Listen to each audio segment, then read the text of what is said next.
So ayan, papunta kami ngayon sa pumpkin patch.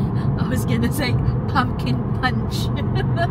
So ayan, papunta kami. That's what you were singing the other day. Yeah, I know. So ayan, buti na lang medyo maganda ang merong kaunting araw.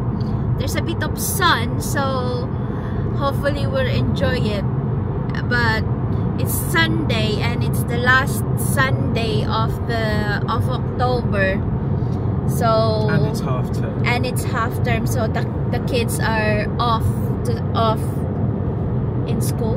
Is it like that? Yeah, well they're off anyway because it's Sunday. They're off, and then it's October. It's already October 27, so this is sort of The stupidest and the worst time you could have booked for us to go. Yeah, so let's see. Let's find out later. So ayan mga kamisis, nandito na kami. Maraming tao pero itong bit na ito ay wala masyado. And then ayan, may mga kambing, may tupa dyan, and then mamaya pupunta tayo dun sa may kalabaw. Medyo malamig ang panahon.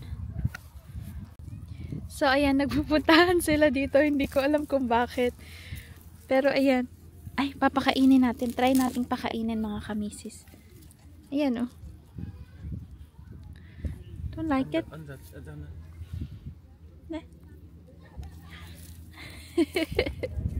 Ayan, oh. Nagpupunta sila dito. Nakakatuwa. And then, ayan mga kamisis, kung nakikita nyo, medyo malayo kasi kami.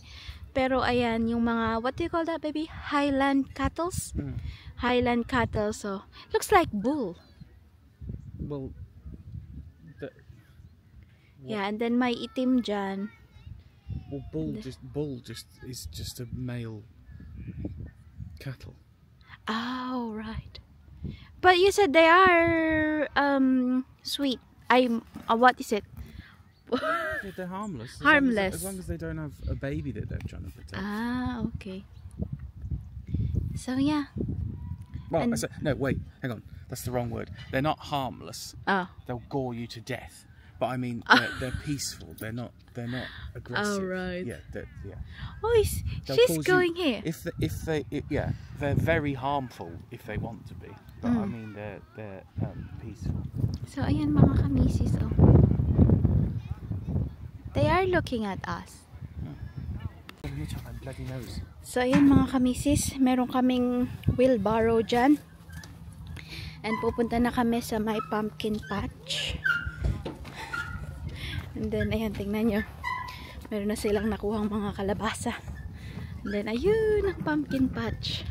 Medyo it's a long way, baby. And it's yeah.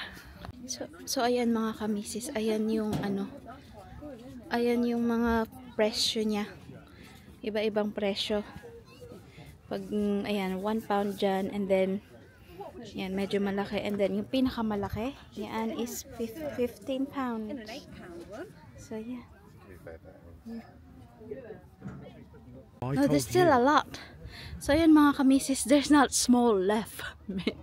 So ayan mga kamisis, ang dami pa din, oh, di ba? So ayan mga kamisis, yan pa lang yung nakukuha namin kasi madami pa rin, kaso hindi na siya yung may mga may mga butas na. Ayan, oh, ang dami niya, pero yung mga iba is hindi na siya buo. Mamaya pa kami kukuha ng malaki kasi ang layo ng lalakarin namin. And then nakikita nyo ba? And then ayan, hihilahin namin itong wheelbarrow all the way to that end, kaya hindi pa kami masyadong. Yes, so ayun mga kamisis, nakauwi na kami dito sa bahay, and eto na ang aming mga napamili. So etong isa nito, ito kakainin ko siya kasi 'di ba green, katulad ng kalabasa sa atin sa Pinas. And sayang nga lang kasi wala silang masyado yung iba-ibang klase, katulad nung pinuntahan namin last year na iba-iba talagang klase yung mga yung mga kalabasa, and sa kanila is puro orange, white, and yung medyo maliliit na lang. So ito, kasama ito dun sa napamili ko sa may farm. So ayan, and then ito din yung may mga putik. Ayan. Kasama, ito din, kasama din to sa sa farm din yan. And then, meron din akong maliliit na nabili. Kung nakita nyo naman kanina, di ba, sa may isang vlog ko, tapos may 3 pang white dyan. And then, ito naman, nabili ko naman ito sa may Morrison kasi kulang yung ika-carb namin. So, ito is 2 pound. 2 pound itong isa na to. And then, meron ako nabiling 2 ganito kalaki na tag 1 pound naman para, yun nga, mas madali. Kasi hindi kami kumuha ng marami doon sa may farm kasi ang hirap magtulak. Tapos pataas pa yung yung daan. So, sabi namin, sige na nga, kuha lang tayo ng konti. And then, bumili tayo sa Morrison. So, ayan. Yung mga napamili namin. And so, ayan. Yun lang naman yung mga napamili namin. Medyo naman napakataas yun naman, diba?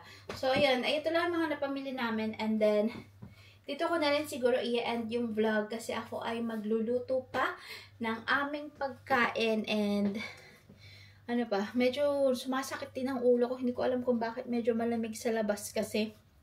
And then, kasi open place yung farm. So, medyo masakit yung ulo ko. Siguro nga sa lamig na. Kasing hot ako ng maraming lamig kasi ang ilong ba naman 'di ba? Bungad na bungad ang ilong. So, ayan. And then, ayan, magluto na lang ako ng aming lunch or maybe dinner na kasi it's already anong oras mas parang nasa alas 3 yata or mag-aalas 4. So, ayan, maghanap lang ako ng food sa rep kung ano yung mailuluto ko. And then, I will see you on my next vlog pag kinarve na namin itong mga pumpkin, mga kamisis. Magandang buhay! Ano daw? So, ayan, maraming salamat sa panonood and sana nag-enjoy kayo.